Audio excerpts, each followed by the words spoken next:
How to recognize fear in dogs. Look for the whites in a dog's eyes. A dog who's tense or fearful may widen its eyes so that they appear rounder than normal. A relaxed dog often squints so that the eyes become almond-shaped with hardly any whites showing at all. If you can see lots of white around a dog's eyes, the dog may be afraid or tense. Dilated pupils can also occur when a dog has its eyes widened and is another sign of fear or arousal. Dilated pupils become bigger and take up almost the whole inside of the eyes, making it harder to see the eye color and giving the eyes a glassy look. If you notice dilated pupils, avoid looking the dog directly in the eyes. The dog may perceive this as aggression from you. Instead, try to look out of the side of your eyes or use your peripheral vision to observe them. Watch for eye contact avoidance. Dogs who are afraid may avoid eye contact with people. This will often occur with other signals, like crouching or trying to move away from whatever it is they are afraid of. If a dog is avoiding your eye contact, it may be afraid of you. Avoid approaching a dog you don't know who appears fearful of you. See if the dog's mouth is closed tightly. A relaxed dog often has its mouth slightly open and may be panting. The corners of the mouth may be turned upward slightly. If a dog has its mouth closed with the lips pulled back, they may be afraid or tense. Frequent yawning and lip licking may also accompany this closed mouth behavior and are signs of stress. Teeth baring accompanied by a growl can be a sign of aggression that's based from fear. There is a difference between smiling and aggressive teeth baring, however. If a dog is showing teeth, look for other signs to tell whether this is due to happiness or fear-based aggression. Listen for rapid, interrupted panting and whining. While steady panting is a sign of a relaxed dog, fast panting that is frequently interrupted by the dog closing its mouth in response to environment changes signals a fearful dog. When the dog closes its mouth, it may make one or two whining sounds then go back to the rapid panting. Check out the dog's ears for changes. If a dog normally has erect ears, putting its ears down or back is a sign that it's afraid. It's a little harder to tell in floppy-eared dogs, but they may also change the direction their ears are pointing when they're afraid or aroused. Look at the base of the ears of a floppy-eared dog to see if they are moving forward or back. Recognizing major body and behavior changes. Look for tail tucking and stiff wagging. A relaxed dog will have its tail in a neutral position, extending out from the spine or maybe a little above or below spine level. Relaxed dogs may wag their tail at a steady, relaxed pace. A fearful dog often tucks its tail down between its legs. If a dog has its tail tucked between its legs, held against its belly, or held low and wagging stiffly with short, choppy movements, it may be feeling fearful. Consider hair changes like raised hairs or excessive shedding.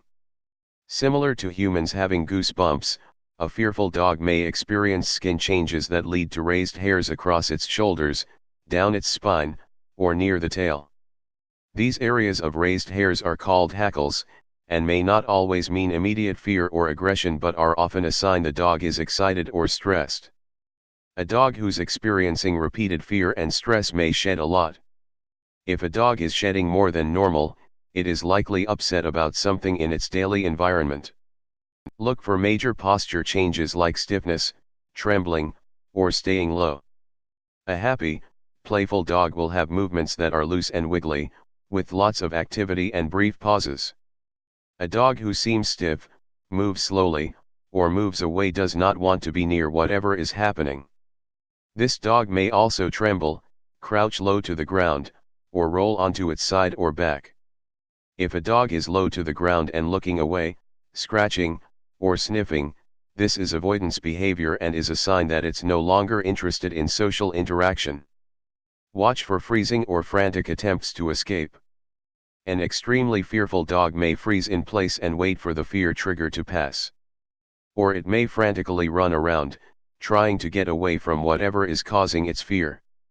If a dog is this afraid, it may urinate or defecate if the stress trigger continues or it's approached by a person or animal that's causing the fear. A dog may also have a frequent hiding spot that it runs to, such as to the basement during a thunderstorm. Notice food refusal. If your dog is suddenly refusing food but was hungry earlier and is moving away from you or the source of the food, it's probably alarmed about something. Notice what is causing the fear, and, if this is a frequent stress trigger, you can begin helping your dog to cope by calmly talking to it and offering treats whenever that trigger is around. Helping to calm your fearful dog. Observe what's happening each time your dog becomes afraid. Certain loud noises, such as fireworks, are common fear triggers for many dogs. Other dogs may have more particular fears of things that are normal to most other dogs and people, like people wearing hats or baby strollers. Watching your dog and the environment closely each time it becomes afraid will help you to determine its triggers, or things that cause stress or fear. For instance, during walks, if your dog repeatedly becomes afraid near a certain house or other location, there is probably something there it is afraid of. Write down things you notice that cause your dog to become afraid.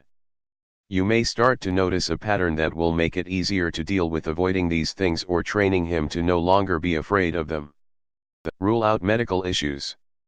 Many dogs experience fears when they are medically sick or injured. Because they don't understand why they feel bad or hurt, they become stressed and afraid.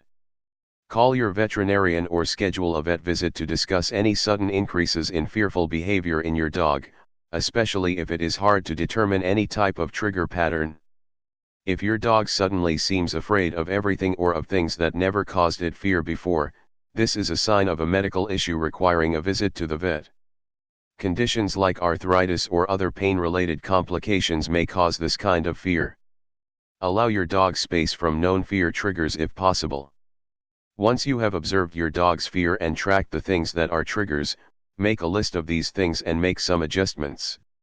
For example, if you know your dog doesn't like people in hats, ask guests coming to your house to remove their hats when they come over.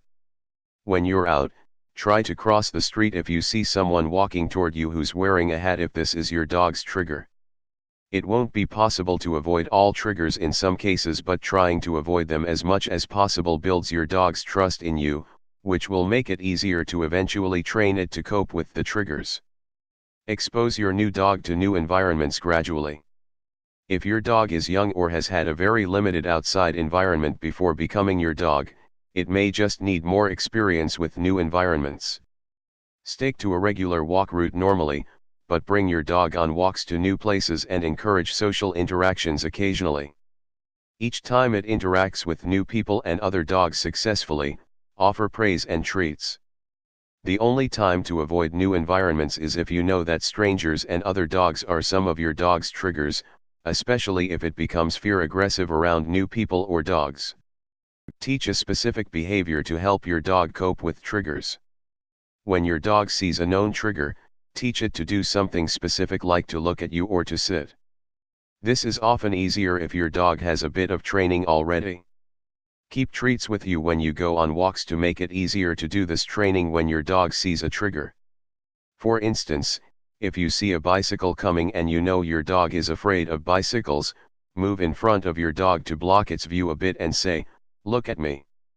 Now sit," then immediately give your dog a treat if it looks at you and sits.